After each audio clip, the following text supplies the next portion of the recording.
It is 7:35 on Wake Up. Thanks for tuning in, or 35 after the hour for those who aren't listening to us on Central Time. I know we have a lot of East Coast listeners, West Coast listeners as well. I'm Gabby Smith along with Johnny Abear and Alicia Quibido. And joining me at our Loyola studio in New Orleans is Madeleine Landrieu. She is the Dean of the Loyola College of Law. Madeleine, good morning. Thanks for joining us. We were having such a great conversation talking about the warmer weather today. And yeah, it's a beautiful day outside. It's gorgeous. And so looking forward to having this conversation because Loyola University New Orleans College of Law is now accepting a new requirement for admission. So tell us about this. Yeah, so for a long time, forever actually, since I was in law school and before, law school has all law schools in America except the LSAT, Law School Admissions Test for admission.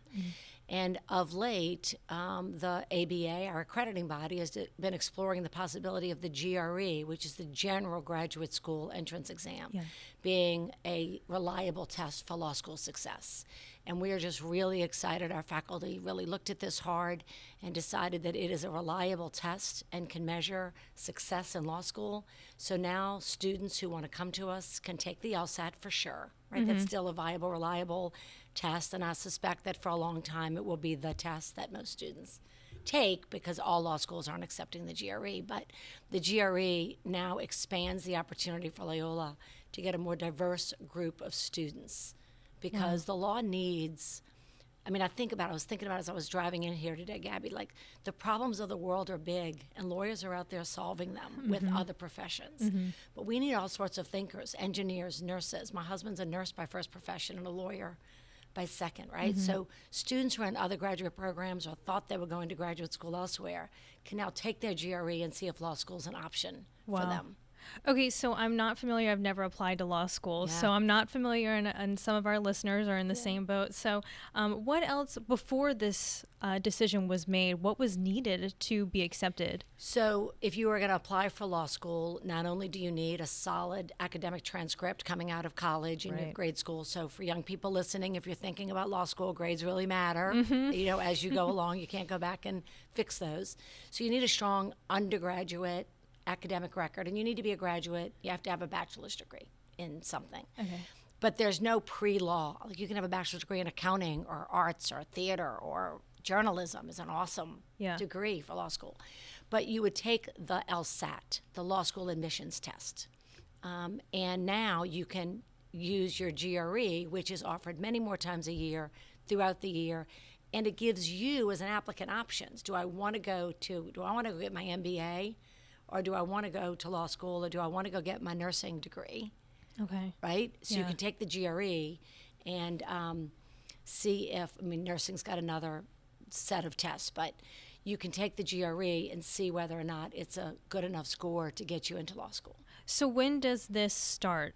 Is it in now? Now? Okay, so it's happening now. So if you've thought that you were too late to apply to law school, you're thinking you might want to come to Loyola University in New Orleans, and you've got a GRE score, you can call our admissions office right now and they'll give consideration to your GRE score, and you can submit those with your application.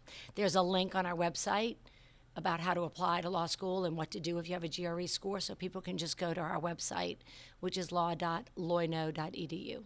What makes Loyola Law so different than other, you hear about so many other schools. So what makes Loyola It's a really unique? good question. There are about 200 accredited law schools in the country, and all of us generally teach the same curriculum, and there's not, from a broad space, there's not that much difference between us. But being a Jesuit-educated lawyer really matters. I'm a Loyola law graduate. Wow. Every day we're making decisions that impact the lives of our clients, whether it is the unhoused, whether they are corporate executives, whether they are in a divorce or a split of a partnership or starting a new business.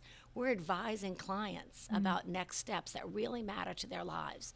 So having that Jesuit ethos, right, that Jesuit understanding of the dignity for all people, and that we see God in all things, right? So our clients who come to us who really challenge us, right, we see God in them. We see God in their problems and their challenges, and we're there to help solve them.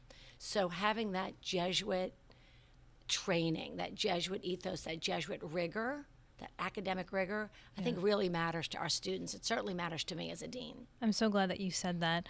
Let's talk about this. You're coming off a success of a 92% bar passage rate in the state of among all law schools in Louisiana. That's pretty good. It's huge. Yeah. So it's really huge. It's actually the first time in recorded history that Loyola has ranked first on the bar exam among our competitors in the state. I say competitors, they're also our companions and our colleagues, right? But LSU, Tulane, and Southern all have law schools. And for Loyola to rank first in bar passage tells us an awful lot about this, that we are very intentional about admitting students who can be successful. That's great. And so if we admit you, we're there in partnership with you to ensure your success. And the bar passage rate shows exactly that for a 92, which, by the way, it was a 92% passage rate and the others weren't even close to us. So it's a really significant achievement for our law school, for the class. And that's the success of that led us to know that we could just go into this GRE space and see if we can make a broader call to others who might want to come into the law school, because the more diverse our law school is, from gender and race and ethnicity and identity to thinking, to engineers and doctors and nurses and journalists, really will enrich what we are able to offer our law students, and in turn them offer their communities as they serve. So you're one of the leading law colleges in the state to do this. Have other colleges in the United States followed suit, or how many are already? Yeah, good question. So many law schools have. When the ABA allowed it as a pilot, some of the larger law schools, Harvard, Boston College, they did it early on. Okay, right? wow. But the way the ABA restricted it, it made it harder for schools like us to enter into the space. But what they've been doing for the last 8 years, the ABA, is gathering data. Because the question is the GRE a good measure? Is it reliable to test? Because what we don't want to do is take people into law school who invest in their education and can't succeed. That's not fair to law school applicants. So the ABA has been studying, along with these other law schools, whether the GRE is reliable. And the 8 years of data tells us that it is. My friend is dean at Arizona. They were the first law school to accept it. They see no difference in the success of students who enter with a GRE than students who enter with an LSAT. So the years of data have helped us all do it. So we're the first one in the state. I'm not sure when our companion schools will open up the doors in that way, but Loyola's really excited to be the first in this.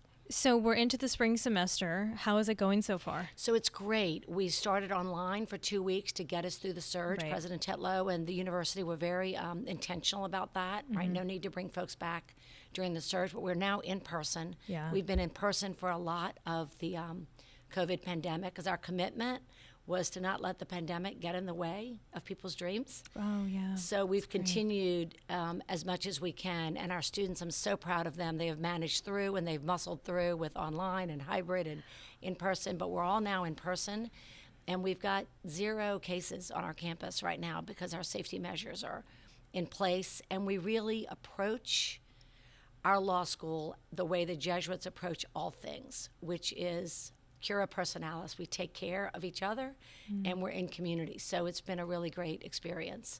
I'm loving having the energy back in the building. That's so I'm great. thrilled to have the students back. You can definitely feel it when you walk into the building as well. Madeleine Landrieu, Dean of Loyola College of Law, where can we go to find out more information? And if someone's listening out there and wants to take that plunge, where can they go? Yes, so they should go to the Loyola website, and the easiest way to find it is loyno.edu, and just look up law and admissions, but there's a law.loyno.edu, and hopefully y'all can announce that throughout the morning. But they can really just go to our website and peck and hunt until they find it, right? That's kind of the easiest way. You just kind of like hunt around that website and get to our admissions office, and Kimberly Jones, our Associate Dean of Admissions, and her team will be certainly happy to take those phone calls. Sounds great. Thank you so much for joining us today. Have a great rest of your day. Thanks for having us. It's a beautiful day. Oh, wonderful. Sister Marjorie Aber with Catholic Charities in the Archdiocese of New Orleans joins us right after the break. It is 45 past the hour on Wake Up.